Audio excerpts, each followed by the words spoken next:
Selamat datang di video ini. Pada video ini saya melanjutkan video saya yang sebelumnya untuk pembahasan mata kuliah praktikum komputer aplikasi akuntansi dengan menggunakan program Accurate. Ya. Nah, untuk ketika saat saudara mengikuti video ini, alangkah baiknya saudara menonton video saya sebelumnya dan melakukan latihan pada video saya tersebut, ya, supaya ketika saudara mengikuti video ini, ya, saudara bisa mengikuti dengan baik. Mari kita lanjut ke langkah yang selanjutnya. Oke, setelah kemarin saudara mengisi informasi barang pada langkah 15, selanjutnya kita akan masuk dalam pengisian aktiva tetap. Kita klik lanjut, ya. Nah, untuk langkah pertama pada pengisian aktiva tetap itu adalah pengisian tipe aset tetap kena pajak. Nah, tipe ini itu untuk penyusutan yang memang sudah disesuaikan dengan aturan pajak di Indonesia. Nah, sambil saudara lihat di handout halaman 29, ya, di situ sudah ada informasi terkait dengan aturan pajak untuk penyusutan, ya. Nah, untuk aturan pajak ini ada pada UU nomor 36 tahun 2008 tentang perubahan keempat atas Undang-Undang nomor 7 tahun 1983 berkaitan dengan pajak penghasilan. Nah, di handout tersebut sudah dituliskan itu terkait dengan penggolongan aktiva tetap yang diatur. Nah, pada langkah ini yang akan saudara masukkan, ya, sebenarnya itu memang ditujukan agar penyusutan yang nantinya akan dihitung dengan akurat ini itu sudah sesuai dengan ketentuan pajak yang ada di Indonesia, ya. Nah, ini maka kita buat dulu, ya, kita masukkan data-data tipe aset kena pajak, ya, yang sesuai dengan aturan pajak yang berlaku di Indonesia. Nah, untuk data yang kita masukkan, saudara silahkan lihat di halaman 30, ya. Di situ ada gambar untuk isian pada tipe aset tetap kena pajak. Oke, saya contohkan dulu, ya, untuk di sini. Saudara tinggal ketik saja. Yang pertama itu adalah tidak berwujud satu dalam kurung saldo menurun ganda,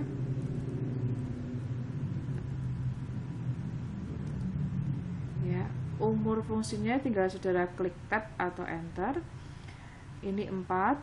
Kemudian saudara pilih metodenya itu adalah saldo menurun ganda. Kemudian saudara enter, maka otomatis akan keluar nilai tukarnya tanpa perlu saudara isi manual. Lalu yang selanjutnya saya contohkan lagi, ya, tidak berwujud satu. Sini garis lurus,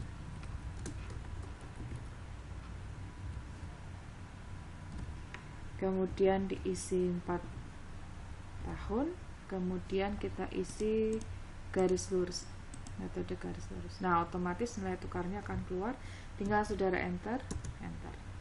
Nah, pada langkah ini silakan saudara lengkapi, kemudian data yang terkait dengan tipe aset tetap kena pajak ini ada pada halaman 30 pada gambar yang atas. Oke, setelah saudara melengkapi tipe aset tetap kena pajak, lalu kita klik lanjut. Nah, pada tahap ini kita akan mengisikan tipe aset tetap yang ada di perusahaan. Nah, untuk tipe aset tetap ini, ya, ini akan mengklasifikasikan aktiva tetap yang dimiliki oleh perusahaan, dan juga nanti akan disesuaikan, ya, menurut pajak. Ya, jadi menyesuaikan tipe aset tetap yang ada di perusahaan dan juga sesuai dengan peraturan pajak yang berlaku. Nah, untuk data yang kita isikan pada langkah ini itu ada di halaman 30. Maka saudara isikan yang pertama itu adalah gedung permanen. Ya, kemudian saudara tab, saudara pilih tipe pajaknya. Ya, di sini adalah bangunan permanen. Ya, saudara enter. Kemudian intangible asset. Kemudian saudara tab atau di enter. Kemudian pilih intangible 2 yang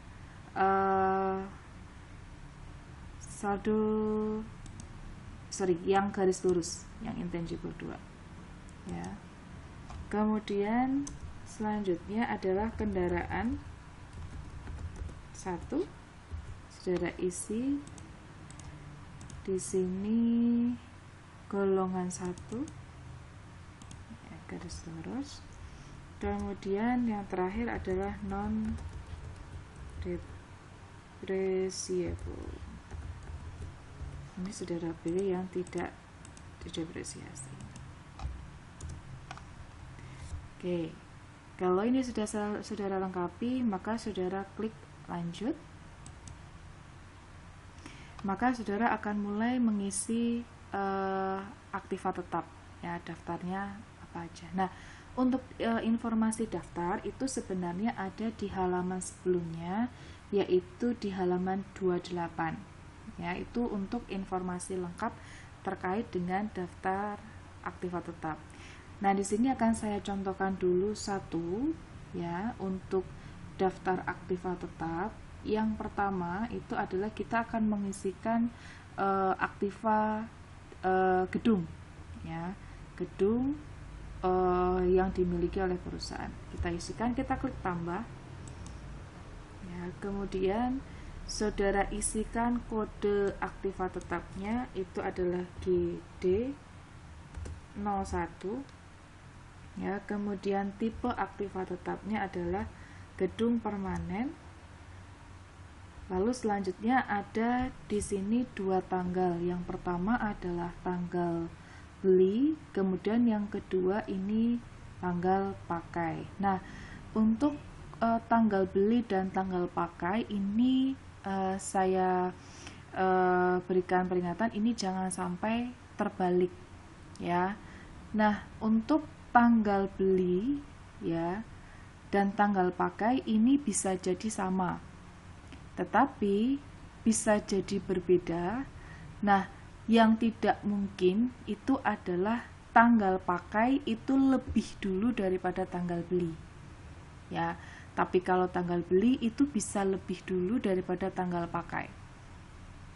Nah, di sini kalau di dalam contoh, ya, itu kebetulan untuk gedung tanggal beli dengan tanggal pakai itu berbeda. Nah, kenapa kalau ini bisa kalau ini keliru, itu akan berdampak pada penyusutan yang nanti akan saudara hitung. Ya, maka ini tolong jangan sampai terbalik. Benar-benar diperhatikan berapa tanggal berapa pada saat beli, lalu tanggal berapa pada saat pemakaian. Ya, aset itu akan mulai dihitung saat mulai tanggal pakai.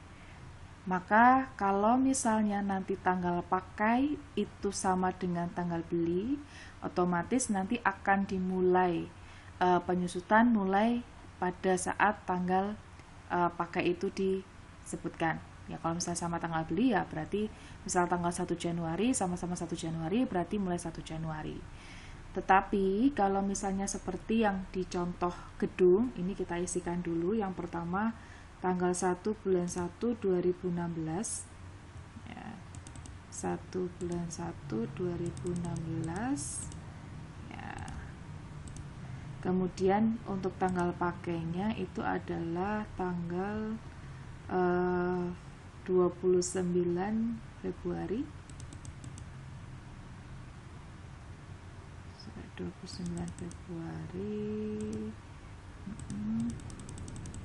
2016 ya.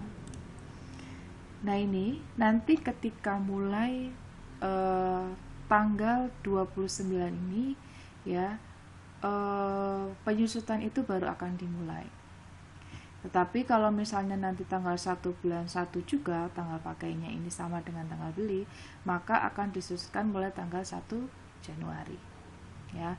Nah ini tolong jangan sampai terbalik, benar-benar diperhatikan kapan tanggal beli dan juga tanggal pakai. Tanggal beli itu bisa lebih dulu daripada tanggal pakai, sedangkan kalau tanggal pakai itu tidak mungkin lebih dulu daripada tanggal beli ya. Oke, selalu saudara isikan keterangannya ya. Keterangan di sini adalah gedung di Jalan Gagak Limang 2-4 Yogyakarta. Kuantitasnya 1 ya. Kemudian kita mulai isikan di bagian bawah. Nah, ini saudara isikan, tetapi biasanya saya akan mengisikan dulu choice di sini. Ya, kita tick mark di bagian bawah.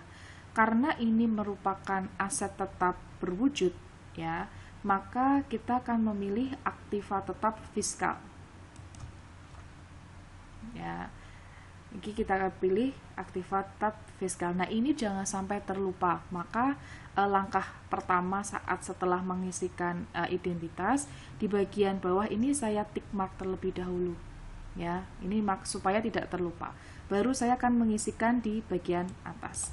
Umurnya 20 tahun, metode penyusutannya adalah garis lurus. Kemudian baru kita isikan akun terkait. Akun aktivanya berarti gedung, kemudian akun akumulasi penyusutannya berarti akumulasi depresiasi gedung, kemudian akun beban penyusutannya adalah beban depresiasi gedung. Oke, saudara lengkapi ya. Kalau sudah, saudara pilih tab pengeluaran atau expenditure ya, saudara pilih pengeluaran.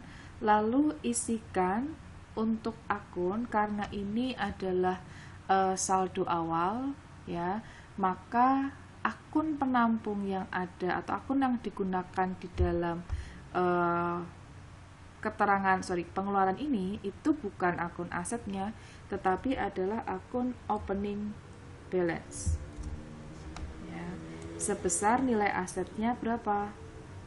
Yaitu adalah 1 miliar.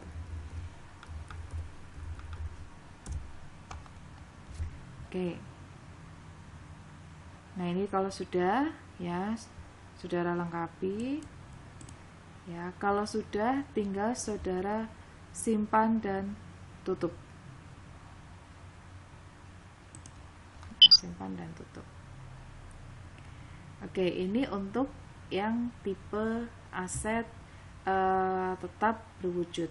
Nah, di dalam perusahaan itu ada aset tetap lain yang tidak berwujud ya. Nah, ini saya contohkan dulu untuk aset tetap tidak berwujud ya. Untuk informasi itu silakan saudara lihat di handout halaman 28 ya. Untuk ini saya contohkan, saya klik tambah ya. Yang akan kita isi adalah TM01 atau trademark ya. Ini TM01. Kemudian tipe aktiva tetapnya adalah intangible asset ya, intangible asset. Kita klik. Kemudian selanjutnya itu adalah tanggal beli ya. Ini kita sesuaikan di situ tanggal 1 Januari untuk tanggal beli dan tanggal pakai sama 1 Januari. Sorry. Nah, ini seperti ini, jadi jangan sampai keliru ya. Ini saya share ya. Kemudian selanjutnya itu adalah ini ya, sama Kemudian saya isikan keterangannya adalah merek dagang. Nah, untuk tipe aset tetap tidak berwujud, ya, selain mengisikan aktiva tetap fiskal di bagian bawah ini saudara centang. Nah, untuk aktiva tidak berwujud ini juga saudara centang. Ada perbedaan di sini. Ya, kalau saudara perhatikan ini saudara unmark dulu. Sebelum saudara unmark, di sini ada field yang diminta untuk mengisi akun akumulasi penyusutan. Sedangkan kalau yang namanya intangible asset itu akan langsung mengurangi asetnya. Ya, maka kalau kita pilih aktiva tidak berwujud di sini, maka untuk akun akumulasi ini akan hilang. Sehingga ini akan sesuai ketika saudara mengisikan aset tetap tidak berwujud. Ya, maka ini jangan sampai keliru. Untuk aktiva tetap tidak berwujud, khusus di bagian sini ya, ini saudara pilih aktiva tidak berwujud dan aktiva tetap fiskalnya. Kalau aktiva berwujud lain, untuk aktiva tidak berwujud ini jangan dipilih, karena nanti untuk pilihan akumulasi akun akumulasi penyusutan itu tidak ada. Ya, oke, baru kita isikan untuk tahunnya itu 8 tahun. Metodenya adalah garis lurus. Kemudian akunnya di sini adalah trademark. Kemudian beban penyusutannya itu adalah amortisasi trademark. Ya, kalau sudah kita masuk ke tab pengeluaran, kita isikan di sini opening balance. Ya, nilainya adalah 50 juta. Ya. Kalau sudah, kita simpan dan tutup. Oke, 2 aset sudah masuk ya. Yang pertama itu adalah gedung, yang kedua adalah trademark. Silakan saudara lengkapi untuk yang kendaraan dan juga tanah. Ya. Nah, untuk tanah ini ya, silakan saudara ikuti ya, hati-hati untuk tanah karena ini adalah aset yang tidak didepresiasi. Oke, saya contohin aja biar saudara tidak bingung. Saya klik tambah tanah ya. Ini kita klik tanah 01. Kemudian ini langsung kita pilih yang non depreciable karena yang namanya tanah itu tidak disusutkan. Ya, tanah itu tidak disusutkan, satu-satunya aset yang memang tidak disusutkan. Maka ini kita isi 1 Februari 2016 ya. Sama tanggalnya itu ada 29 Februari.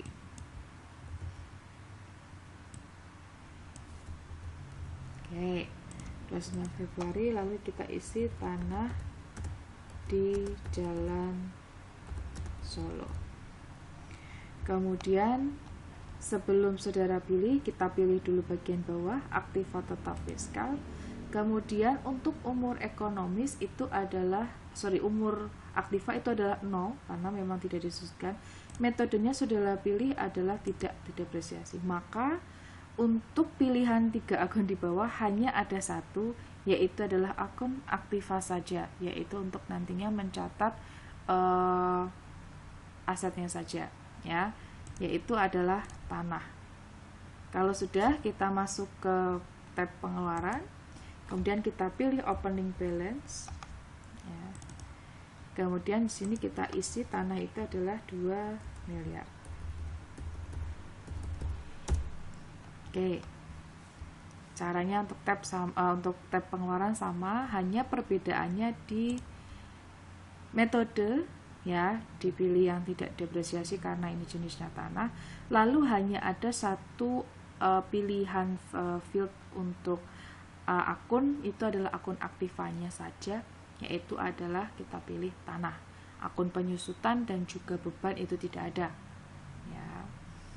Kalau sudah yakin, silakan saudara simpan dan tutup ya. Kemudian silakan nanti saudara masukkan untuk aktiva tetap terakhir, yaitu adalah kendaraan. Oke, silakan dicoba. Baik, kalau saudara sudah selesai dalam memasukkan daftar aktiva tetap, saudara klik lanjut. Ya, kita masuk ke langkah 19 ya. Ini adalah neraca percobaan. Dalam neraca percobaan ini bisa saudara cek nilai-nilai yang ada di neraca saldo yang ada pada handout, bisa saudara lihat ya, apakah sudah sama dengan yang ada di neraca percobaan. Ya, saudara cek satu-satu. Oke, semua sampai dengan bawah. Kalau sudah yakin, maka saudara klik lanjut.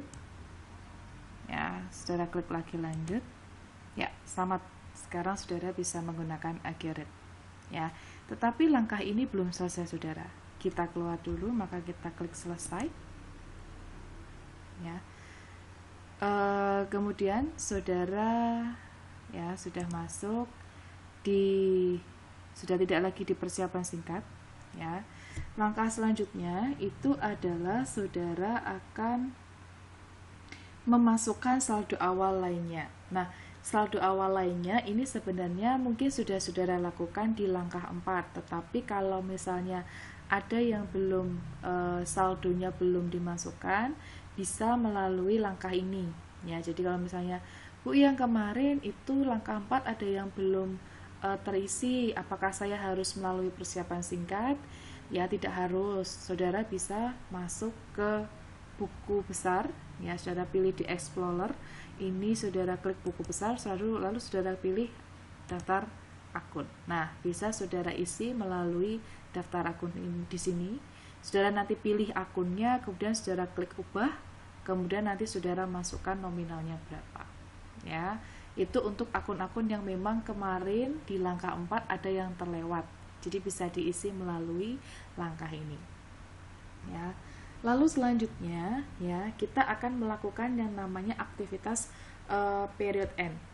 Nah, period end ini itu adalah kegiatan untuk mencatat penyusutan. Ya, kalau saudara perhatikan di dalam handout di neraca saldo itu ada nilai untuk akumulasi penyusutan. Sedangkan kalau sudah perhatikan di sini belum ada. Nah, khusus untuk akumulasi penyusutan ini akan dilakukan melalui langkah ini. Ya, saudara klik, ini sudah tutup dulu, bisa. Saudara klik aktivitas, kemudian masuk periodik, kemudian pilih proses akhir bulan atau period end. Ya, saudara klik. Oke. Nah, pada tampilan pop-up di sini, saudara nanti akan diminta untuk mengisi periodenya. Ya, nanti saudara isi periodenya adalah Februari, lalu tahunnya adalah 2016. Ya, nah ini jangan sampai keliru. Nah, untuk aktivitas akhir periode ini itu nanti disesuaikan dengan kapan tanggal neraca saldonya. Ya. Kebetulan di dalam contoh itu adalah tanggal neraca saldo adalah 29 Februari. Maka untuk periode ini ya itu adalah masuk ke periode Februari tahun 2016. Ya, maka nanti saudara isi Februari 2016. Nah, untuk proses period end ini sebenarnya nanti tidak hanya untuk mencatat penyusutan yang terjadi sampai dengan akhir periode ini ya. Jadi period end itu digunakan untuk dua. Yang pertama itu untuk penyusutan ya, khusus untuk penyusutan. Jadi kalau misalnya di akhir bulan itu ada penyesuaian penyusutan, maka saudara berarti diminta melakukan proses period end, bukan nanti melalui jurnal ya. Ada proses tersendiri, tidak manual.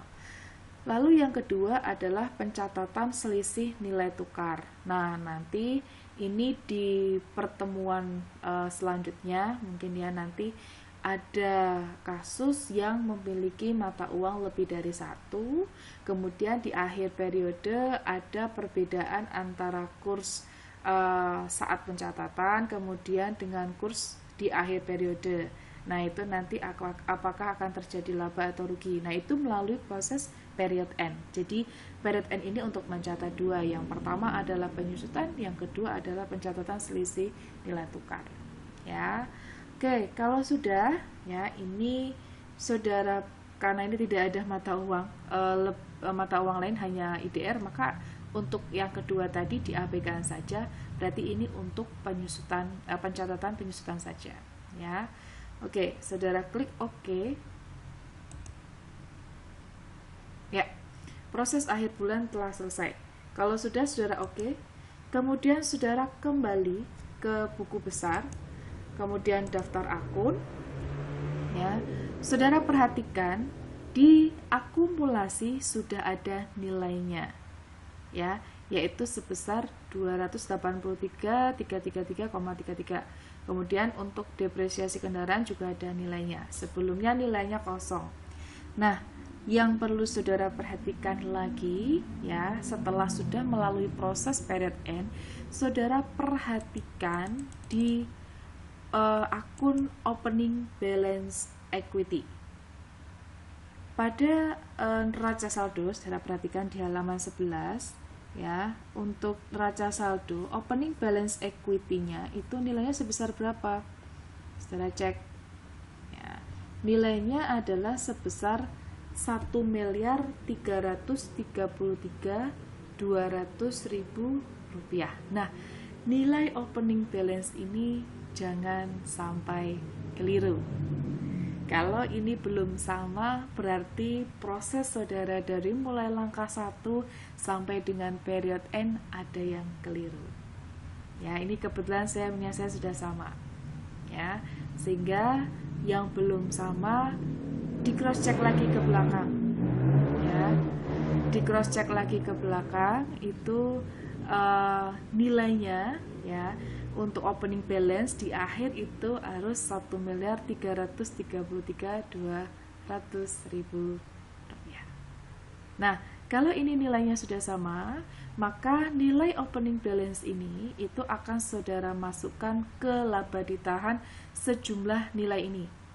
Ya, maka ini saudara klik laba ditahan.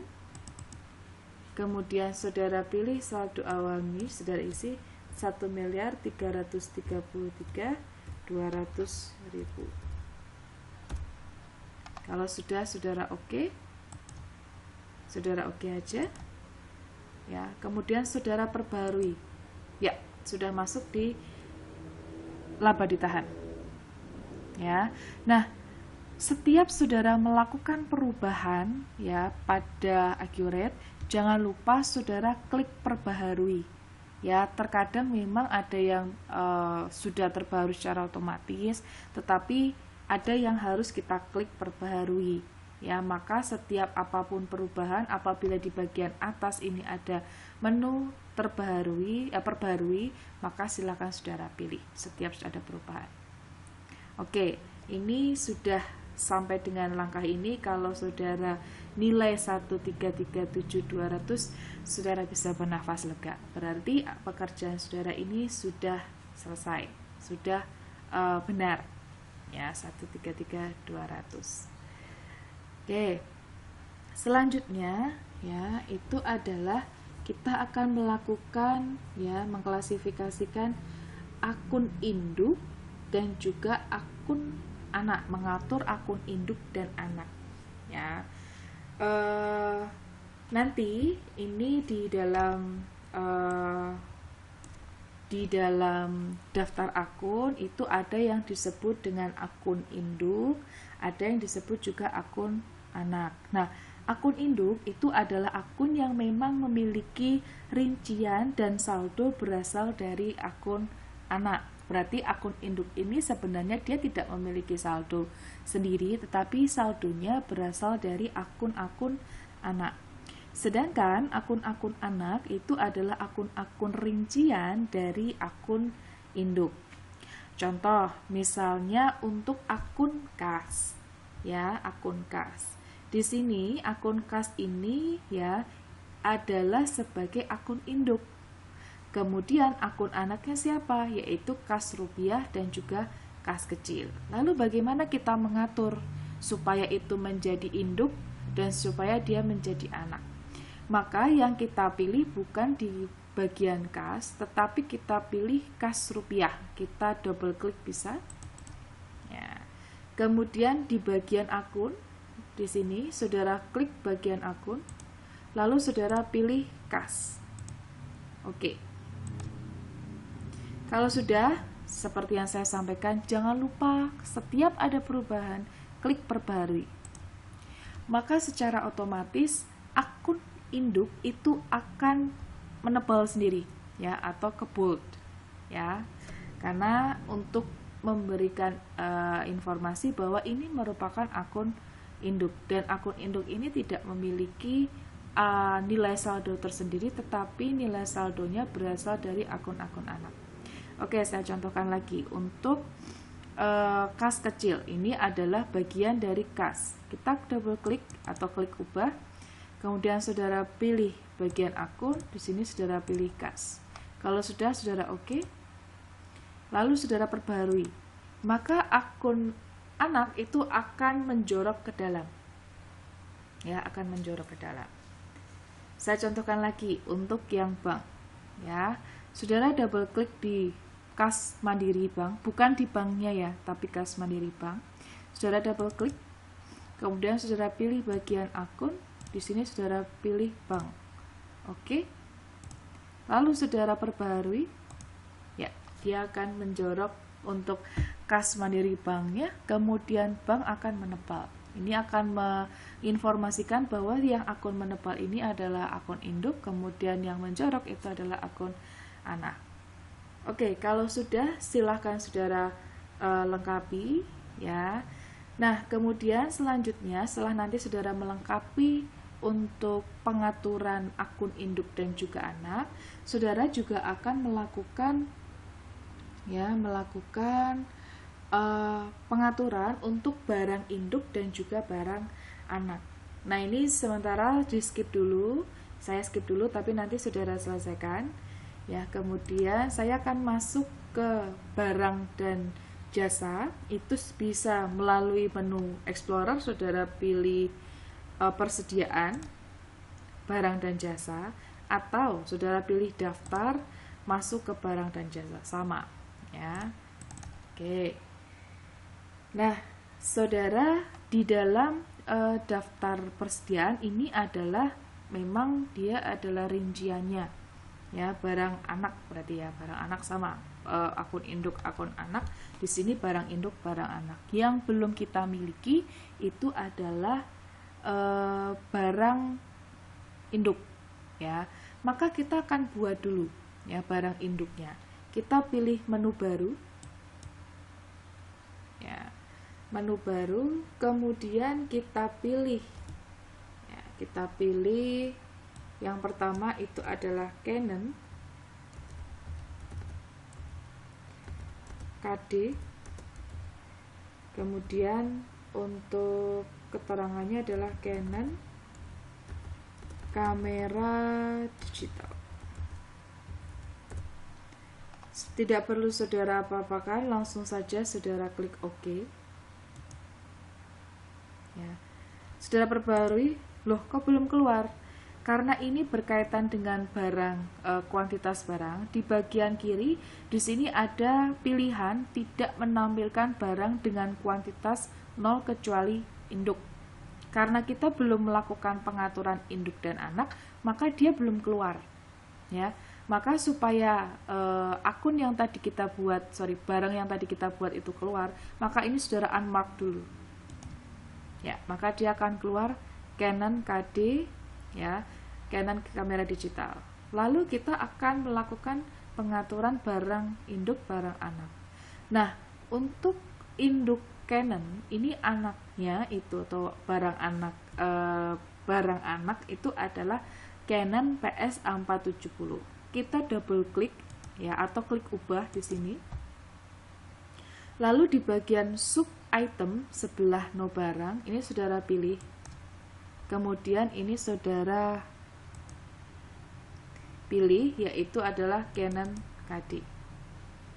Ya, jadi saudara pilih induknya. Sama seperti yang di akun anak sama akun induk, yang kita pilih itu adalah induknya. Jadi untuk barang ini itu adalah subbagian dari Canon kamera digital. Kalau sudah saudara oke, belum ada perubahan, saudara perbarui. Nah, maka secara otomatis ya Canon KD atau Canon kamera digital ini akan menebal, kemudian ya akun anak ini akan menjorok. Sama kita buat ya, kita klasifikasikan lagi, kita atur lagi. Ya, kita atur lagi untuk induk dan anak. Ini kita pilih Canon, kemudian kita oke. Ya, perbarui. Ya, sudah ada 2. Oke, ini untuk pengaturan barang induk dan juga barang anak. Ya. Nanti kalau sudah saudara coba ini yang Canon, silahkan saudara lengkapi untuk induk barang induk jenis barang yang lain. Baik, apakah ada yang ingin ditanyakan? Oke, jika saudara sudah selesai melakukan pengaturan barang induk dan barang anak, ya sudah pasti sudah benar, sudah selesai semua dan nilainya tadi juga sudah benar, maka saya di video saya sebelumnya saya berhutang cara bagaimana melakukan atau membuat data cadangan, ya. Maka ini saya tutup dulu. Ini salah sudah selesai semua. Kemudian saudara akan membuat data cadangan. Nah, data cadangan ini atau data backup itu memang biasa dibuat kalau sudah selesai atau dianggap sudah selesai, karena apabila nanti misal dalam proses perjalanan saudara itu mengerjakan accurate terjadi kesalahan, ya saudara bisa kembali lagi ke awal sebelum misalnya saudara transaksi gitu ya, tanpa harus membuat setup awal dari awal. Ya, jadi saudara sudah punya backup datanya. Nah, backup data ini biasanya memiliki size yang cukup kecil daripada database aslinya, ya, sehingga ini juga bisa mempermudah saudara dalam melakukan pengiriman file. Jadi tidak terlalu berat, ya. Oke, untuk prosesnya gimana caranya? Maka kita pilih berkas, kemudian kita pilih cadangan data. Oke, cadangkan ke, kita akan buat nama berkasnya apa, ya. Kita pilih ellipsis di sini, kemudian kita pilih misalnya di sini, ya, kita pilih. Nah, saudara perhatikan di bagian bawah files of type-nya itu adalah GBK atau backup data, ya. Ini kita buat misalnya balapan komputer saldo awal backup. Ya, misalnya begini.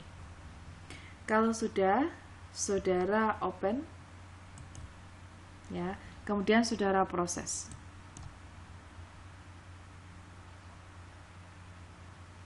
Oke, backup telah selesai.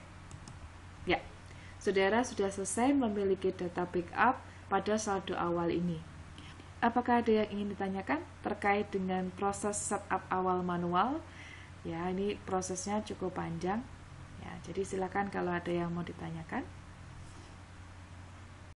Demikian untuk video saya kali ini. Jika ada yang ingin ditanyakan, bisa komen di bawah. Teruntuk mahasiswa saya, jika ada yang ingin ditanyakan, bisa kontak di WA. Semoga apa yang saya sampaikan ini bermanfaat. Sekian dan sampai jumpa.